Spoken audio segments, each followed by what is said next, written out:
Hello எல்லோரும் எப்படி இருக்கீங்க? இன்றைக்கி இந்த வீடியோவில் நம்ம என்ன பார்க்க போகிறோம் அப்படின்னா ஹோம்மேட் சாக்லேட்.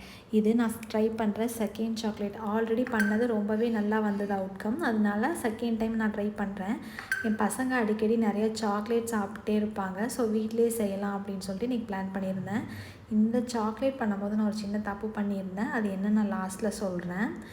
இதுக்கு வந்து ரொம்பவே கம்மியான இன்க்ரீடியன்ட்ஸ் தான் தேவை.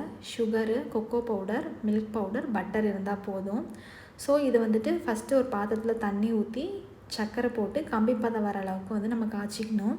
அது ரெடி ஆகிற டைமில் கொக்கோ பவுடரையும் மில்க் பவுடரையும் வந்து நல்லா ஜலிச்சுட்டு ஒன்றா போட்டு மிக்ஸ் பண்ணிக்கணும். கம்பி பதம் வந்ததுக்கப்புறமா சர்க்கரை தண்ணியில் இந்த பவுடரை மிக்ஸ் பண்ணி நல்லாவே கலக்கி விட்டுட்டே இருக்கணும்.